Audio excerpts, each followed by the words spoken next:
আজকে আমরা কথা বলবো মেকানিজম অফ ইউরিন ফর্মেশন নিয়ে। তো ইউরিন ফর্মেশনের তিনটে স্টেপ আছে। প্রথমটা হচ্ছে glomerular filtration, then tubular reabsorption and tubular secretion.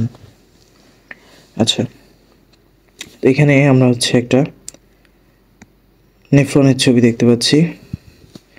এই নেফ্রনের এই যে এতটুকু অংশ, এটা হচ্ছে গ্লোমেরুলাস, এটা হচ্ছে অ্যাফারেন্ট আর্টেরিয়াল। দেন অ্যাফারেন্ট আর্টেরিয়ালটা অনেকগুলো গ্লোমেরুলার ক্যাপিলারিতে ডিভাইড হয়ে গেছে, তারপর ইফারেন্ট আর্টেরিয়াল হয়ে এটা কিডনি থেকে বের হয়ে গেছে। আচ্ছা,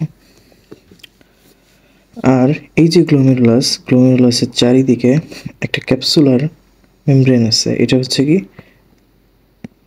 এটা হচ্ছে বোম্যান্স ক্যাপসুল। তো গ্লোমেরুলার ফিল্ট্রেশন, এখানে আমাদের যে গ্লোমেরুলাস, এই গ্লোমেরুলাস কিন্তু একটা সাকনির মতো কাজ করে।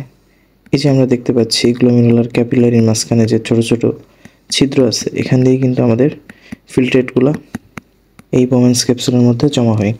আচ্ছা, তো আমরা দেখি কিভাবে এই ঘটনাটা ঘটে। প্রথমত আমাদের ব্লাডটা অ্যাফারেন্ট আর্টেরিয়াল দিয়ে গ্লোমেরুলার ক্যাপিলারির মধ্যে আসে। দেন এইখানে একটা নেট ফিল্ট্রেশন প্রেশার ক্রিয়েট হয়। এই প্রেশারের কারণে আমাদের ব্লাড থেকে যে প্লাজমা, সেই প্লাজমার বেশিরভাগ সাবস্ট্যান্সই ফিল্ট্রেট হয়ে যায়। ফিল্ট্রেট হয়ে সেটা কোথায় জমা হয়? বোম্যান্স ক্যাপসুলের মধ্যে জমা হয়। তো আমাদের প্লাজমাতে আমরা জানি যে ইলেকট্রোলাইট আর কি আছে? ইলেকট্রোলাইট আর প্লাজমা প্রোটিন আছে, তাই না? আচ্ছা, এবং গ্লুকোজ আছে, অ্যামাইনো অ্যাসিড আছে। তো আমাদের এই যে ফিল্ট্রেশন প্রসেস, এখানে প্লাজমা প্রোটিন ছাড়া প্লাজমার সকল উপাদান কিন্তু ফিল্ট্রেট হয়ে যাবে। তো ফিল্ট্রেট হওয়ার পরে এখানে যে ফিল্ট্রেটটা জমা হয়, এটাকে বলা হয় আলট্রা ফিল্ট্রেট। কেন আলট্রা ফিল্ট্রেট? কারণ এই যে ইভেন একদম ছোট ছোট মাইনিউট পার্টিকেলগুলোও কিন্তু এই ফিল্ট্রেশনের মধ্য দিয়ে পাস করতে পারে না। এজন্যই এটাকে বলা হয় আলট্রা ফিল্ট্রেশন। ঠিক আছে? আচ্ছা, তাহলে এই যে আলট্রা ফিল্ট্রেটটা তৈরি হওয়ার পর এটা কিন্তু আস্তে আস্তে নিচের দিকে এভাবে টিউবিউল দিয়ে নামতে থাকবে এবং একটা সময় সেটা কিন্তু ইউরিন রূপে এক্সক্রিট হবে। তো এই যে টিউবিউল দিয়ে নামার সময় তারা কিন্তু আমাদের এই যে রেনাল টিউবিউল, সেই টিউবিউলের বিভিন্ন পার্টসে কিন্তু বিভিন্ন উপাদানগুলো রিঅ্যাবসর্ব হবে। আমাদের বডির যে উপাদানগুলো দরকার, সেই উপাদানগুলো কিন্তু আমাদের বডি রিঅ্যাবসর্ব করে নেবে। ঠিক আছে? আর যেগুলো দরকার না, সেগুলো হচ্ছে ইউরিন হিসেবে বাইরে এক্সক্রিট হয়ে যাবে। তো আমরা এখন দেখব আস্তে আস্তে পরবর্তী প্রসেসগুলো। গ্লোমেরুলার ফিল্ট্রেশন হচ্ছে, কেন গ্লোমেরুলার ফিল্ট্রেশনটা হয়? Due to net filtration pressure. এই নেট ফিল্ট্রেশন প্রেশারটা কত? 10 মিলিমিটার মার্কারি। আচ্ছা, তো most of the substance of plasma are filtered. প্লাজমার বেশিরভাগ সাবস্ট্যান্সই ফিল্টার্ড হয়ে যায়, শুধুমাত্র প্লাজমা প্রোটিন এখানে ফিল্টার হয় না। তো এরকম কি পরিমাণে প্রতিদিন ব্লাড ফিল্ট্রেট হয়? সেটা হচ্ছে 180 লিটার পার ডে।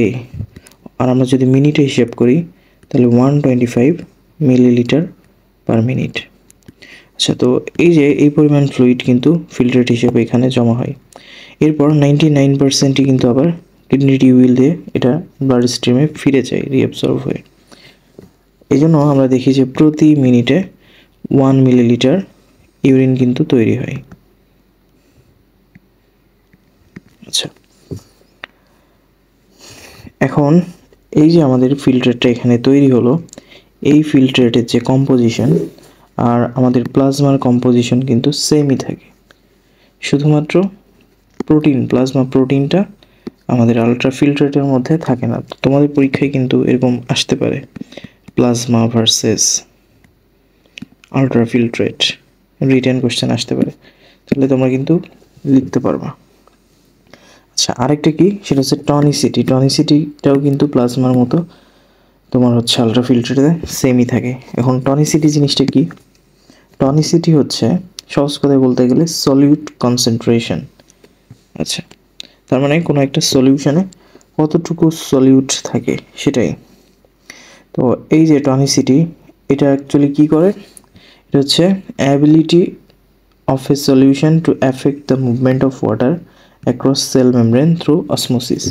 অসমোসিসের মাধ্যমে কোনো একটা মেমব্রেনের ভিতর দিয়ে ওয়াটারটা কোন দিকে যাবে, ওয়াটারের মুভমেন্ট, সেটা কিন্তু ডিটারমাইন করে আমার টনিসিটি। যদি কোনো একটা সলিউশন হাইপারটনিক থাকে, তাহলে কিন্তু ওই হাইপারটনিক সলিউশন থেকে পানিগুলা বাইরে বের হয়ে আসবে, ঠিক আছে? আচ্ছা, তো এখানে আমরা দুইটা ছবি দেখাচ্ছি, একটা হচ্ছে এ সলিউশন আর একটা বি সলিউশন। তো এ সলিউশনের মধ্যে আমরা দেখতে পাচ্ছি 3 করে 9টা, টোটাল 9টা সলিড পার্টিকেল আছে, আর বি সলিউশনের মধ্যে আছে এরকম 12টা। তাহলে টনিসিটি কার বেশি? অবশ্যই বি এর বেশি। তাহলে ওয়াটার কোন দিকে মুভ করবে? অবশ্যই বি থেকে এর দিকে, কারণ কম টনিসিটি থেকে বেশি টনিসিটির দিকে ওয়াটারটা মুভ করে। আচ্ছা, তো যখন এরকম হবে যে কোনো একটা সলিউশন হাইপারটনিক আর আমাদের সেল সেটা হচ্ছে নর্মাল অবস্থায় আছে, তাহলে কি হবে? হাইপারটনিক সলিউশন থেকে আমাদের ওয়াটারগুলো সেলের মধ্যে ঢুকবে, তখন কী হবে? সেলুলার সুয়েলিং হবে। আর যদি হাইপোটনিক সলিউশন দেওয়া হয় আমাদের, তখন সেলগুলো কেমন হবে? সেলুলার শ্রিঙ্কেজ হবে, তার মানে সেলটা এরকম চুপসে যাবে, ঠিক আছে? এই আর কি। এখন গ্লোমেরুলার ফিল্ট্রেশন তো আমরা জানলাম, নাও আমরা হচ্ছে টিউবুলার রিঅ্যাবজর্পশন সম্পর্কে জানবো। এখানে আমি প্রথমে আগে নেফ্রনের ছবিটা দেখিয়ে দিচ্ছি।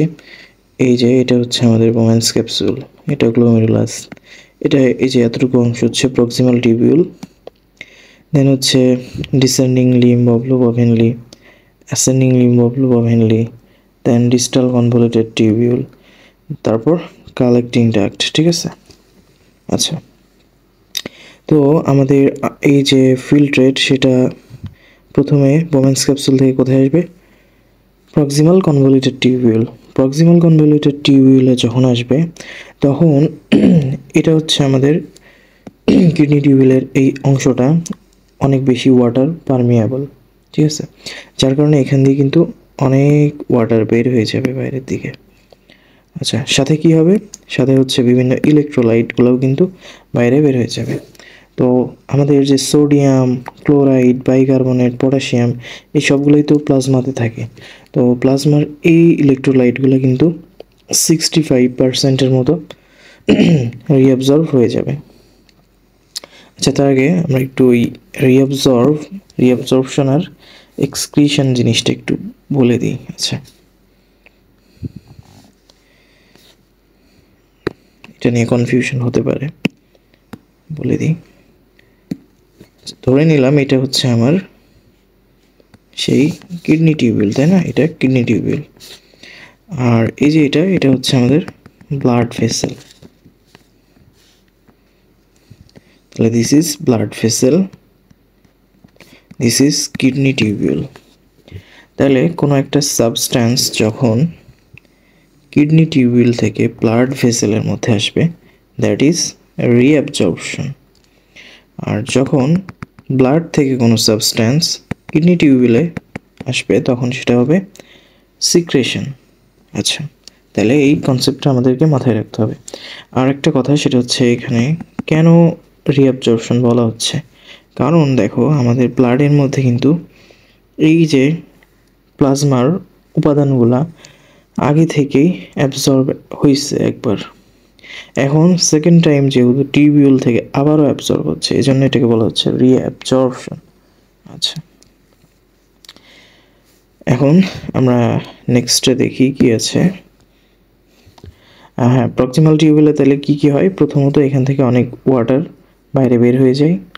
এরপর এখানে হচ্ছে রিঅ্যাবজর্পশন হয় কিসের? সোডিয়াম, ক্লোরাইড, তারপর পটাশিয়াম বাইকার্বনেট, এই ইলেকট্রোলাইটগুলো। আর আমাদের যে ফিল্টার্ড গ্লুকোজ এবং অ্যামাইনো অ্যাসিড সেগুলা ফুললি রিঅ্যাবজর্ব হবে, ঠিক আছে। আর এই ইলেকট্রোলাইটগুলোর 65% রিঅ্যাবজর্ব হবে। আচ্ছা, তো এখানে টনিসিটি মোটামুটি প্লাজমার মতোই থাকে, এজন্য বলা হচ্ছে আইসোটনিক, ঠিক আছে। এরপর আমাদের এই ফিল্টারটা এখান থেকে ডিসেন্ডিং লিম্বে আসলো। আসার পর এই যে আমাদের ডিসেন্ডিং লিম্ব অফ লুবা ভ্যানলি, এটাও কিন্তু হাইলি ওয়াটার পারমিয়েবল, তার মানে এখান দিয়েও প্রচুর পরিমাণে ওয়াটার কিন্তু বাইরে বের হয়ে যাবে। তো ওয়াটার যদি বের হয়ে যায় তাহলে কিন্তু টনিসিটি কমে যাবে, টনিসিটি বেড়ে যাবে, কারণ এখানে সলিউডগুলোর কনসেন্ট্রেশন বেড়ে যাবে, তাই না। আচ্ছা, এই জন্য এটা কি হবে, আমাদের ফিল্টারটা হাইপারটনিক হয়ে যাবে। এরপর এই ফিল্টারটা আস্তে আস্তে এভাবে আমাদের অ্যাসেন্ডিং লিম্ব অফ লুবা ভ্যানলিতে আসলো। আসার পর এখানে আমাদের 25% সোডিয়াম ক্লোরাইড এবং পটাশিয়াম কিন্তু এভাবে রিঅ্যাবজর্পশন হয়ে যাবে। তাহলে সোডিয়াম, পটাশিয়াম আর ক্লোরাইড রিঅ্যাবজর্পশন হয়ে যাবে। আর এই অংশটা কিন্তু আমাদের ওয়াটারের জন্য ইমপারমিয়েবল, যার কারণে এখানে কোনো ওয়াটার বাইরে বের হবে না। এই জন্য এখানে কি হবে, ওয়াটার যেহেতু থাকছে বেশি পরিমাণে, অন্যদিকে তোমার হচ্ছে এখান দিয়ে আমাদের ইলেকট্রোলাইটগুলো বাইরে বের হয়ে যাচ্ছে, এই জন্য কি এখানে কিন্তু কনসেন্ট্রেশনটা কমে যাচ্ছে, যার কারণে আমাদের ফিল্টারটা কেমন হচ্ছে, হাইপোটনিক হচ্ছে। আচ্ছা, এরপর এই ফিল্টারটা আরও সামনের দিকে আগানোর পর ডিসিটিতে আসলো। তো ডিসিটিতে আসার পর এই যে আমাদের ডিস্টাল কনভলিউটেড টিউবিউল, এটা কিন্তু দুইটা পার্টে ভাগ করা হয়, একটা আর্লি, এই পাশটা আর্লি আর এই পাশটা হচ্ছে লেট। তো আর্লি যে পার্ট, এটা কিন্তু হচ্ছে আমাদের ওয়াটার পারমিয়েবল। তো এখানে আমাদের সোডিয়াম ক্লোরাইড, বাইকার্বনেট এবং ওয়াটার কিন্তু রিঅ্যাবজর্ব হবে। আচ্ছা, আর যে লেট পার্ট, সেই লেট পার্টের ওয়াটার পারমিয়াবিলিটি ডিপেন্ড করে এডিএইচ নামক একটা হরমোন, অ্যান্টি ডায়ুরেটিক হরমোন, তোমরা জানো এই হরমোনটার উপর। আচ্ছা, তো এখানে এসে আমাদের যে ফিল্টার সেটা কিন্তু আইসোটনিক হয়ে যায়, কারণ এখানে কিছু আয়নও বের হয়ে যায়, আবার কিছু ওয়াটারও বাইরে বের হয়ে যায়। আচ্ছা, এবং এই ফিল্টারটা আস্তে আস্তে কোথায় আসলো, সর্বশেষ হচ্ছে কালেক্টিং টিউবওয়েলে আসলো। তো কালেক্টিং টিউবওয়েলে আসার পরে কিন্তু এটাই কিন্তু হচ্ছে ইউরিন হিসেবে বের হয়ে যাবে। এখানে কিছু ঘটনা ঘটবে, কিছু জিনিস দেখা যাবে যে রিঅ্যাবজর্ব হচ্ছে। তো আমরা দেখেছিলাম যে আমাদের নেফ্রন কয়টা টাইপ, নেফ্রন হচ্ছে দুই রকম ছিল, তাই না। একটা ছিল কর্টিক্যাল আর একটা জাক্সটামেডুলারি, তাই না, জাক্সটামেডুলারি। কর্টিক্যাল আর মেডুলারি। তো কর্টিক্যাল নেফ্রন বা কর্টিক্যাল রিজিয়নে যে কালেক্টিং টিউবুলগুলো থাকবে সেগুলো কি করবে, ওয়াটার রিঅ্যাবজর্ব করবে ডিউ টু এডিএইচ। এডিএইচ কীভাবে কাজ করে, যদি এডিএইচ সিক্রেশনটা বেশি হয় তাহলে আমাদের ওয়াটার কিন্তু রিঅ্যাবজর্পশনটা কম হবে, ঠিক আছে, এই আর কি। তাহলে কর্টিক্যাল কালেক্টিং টিউবুলগুলো ওয়াটার রিঅ্যাবজর্ব করে, আর মেডুলারি কালেক্টিং টিউবুলগুলো সোডিয়াম এবং ইউরিয়াকে রিঅ্যাবজর্ব করে। আর এখানে এসে ফিল্টারটা কেমন হয়ে যায়, হাইপারটনিক হয়ে যায়। তাহলে আমাদের টিউবুলার রিঅ্যাবজর্পশন কিন্তু এতটুকুই। এখন আমরা টিউবুলার সিক্রেশন সম্পর্কে দেখব। তো টিউবুলার সিক্রেশন মানে কি, আমাদের ব্লাড থেকে কিছু সাবস্টেন্স সরাসরি এখানে সিক্রেট হবে। এই যে বিভিন্ন পার্ট, আমাদের কিডনি টিউবুলের বিভিন্ন পার্টে সিক্রেট হবে। তো প্রক্সিমাল কনভলিউটেড টিউবুল, সেখানে কি কি সিক্রেট হতে পারে, অর্গানিক অ্যাসিড, বেস, তারপর হচ্ছে bile salt, urate oxalate, catecholamine, then হচ্ছে প্যারাঅ্যামাইনো পিউরিক অ্যাসিড এবং hydrogen ion. Ascending limb of loop of Henle থেকে হাইড্রোজেন আয়ন, ডিসিটি থেকে পটাশিয়াম আয়ন এবং কালেক্টিং টিউবওয়েল থেকে পটাশিয়াম এবং হাইড্রোজেন আয়ন কিন্তু সিক্রেট হয়ে থাকে। এখানে দেখো যে গোলাপি কালার দিয়ে দেওয়া আছে, এগুলো হচ্ছে তোমার টিউবুলার সিক্রেশনকে বোঝানো হয়েছে। আর যেটা ভায়োলেট কালার সেটা হচ্ছে টিউবুলার রিঅ্যাবজর্পশনকে বোঝানো হয়েছে। তাহলে আমাদের আলোচনা কিন্তু এখানেই শেষ।